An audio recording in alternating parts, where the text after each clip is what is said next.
చాలా మంది కొలువులు చేసుకుంటేనే మళ్ళా పార్ట్ టైం జాబులు చేస్తుంటారు. ఖర్చులు పెరుగుతున్నాయి, జీతాలు అంతంత మాత్రమేనాయే.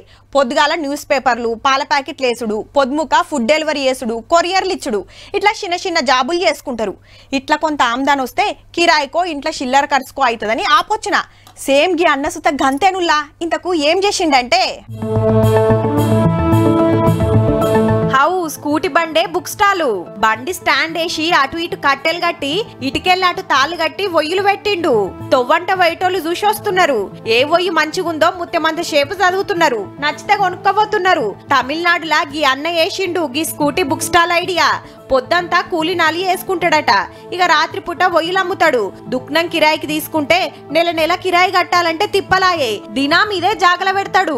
పబ్లిక్ సుత అలవాటైందట. పలానా ఏరియాకు పోతే మంచి ఒయ్యిలు దొరుకుతాయని. పోరలు కాయి చేసే బొమ్మల ఒయ్యిల కాంచి పెద్దోళ్ళు చదివే నవలల దాకా అన్ని తీర్లున్నాయి. మన తన కోటి ఏరియాకు పోతే సడక్ పక్కన పెట్టి అమ్ముతుంటారు. సేమ్ అట్లనే ఈ అన్న స్కూటీ మీద అమ్ముతున్నాడు. ఎట్లయితేంది పొద్దుముక ఇట్లా కొంత ఆమ్దాన్ని సంపాదించుకొని ఇంటోళ్లకు ఆసరైతుండన్నట్టు.